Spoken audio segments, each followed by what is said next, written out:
Jerry Sandusky, who was waking up behind bars after being convicted of 45 counts of abusing young boys.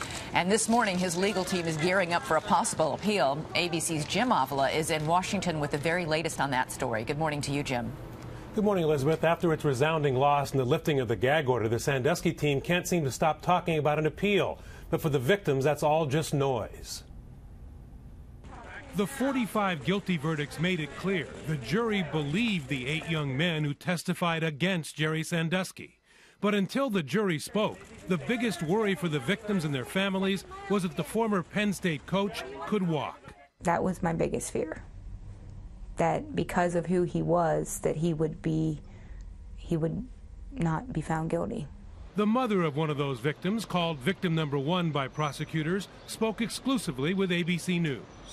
Even after therapy, he doesn't feel comfortable saying what happened to him to me. Victim 1 recently finished high school. He was on the way to work when his mother called with the verdict.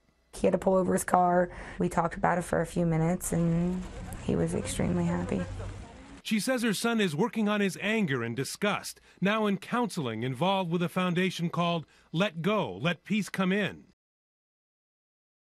I would like to help by talking to high school students about this kind of thing. When we're touched like that as a child, part of our brain just shuts down, and we need mental health help and care. Peter Pelullo runs the foundation, which now counsels 2 of Sandusky's victims. A victim of sex abuse himself as a child, he says this trial has helped people realize the pandemic numbers: 1 out of 3 girls, 1 out of 4 boys. We don't die, but we develop such nervous tics and addictions that we overburden the healthcare system.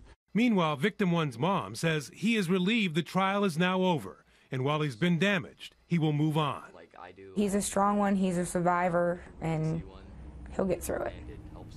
Will they sue? All the victims are saying now is they're keeping their options open, but it's likely Sandusky, Second Mile, and Penn State itself will soon see their names on new court documents. Elizabeth? No doubt about it. All right, Jim, thanks.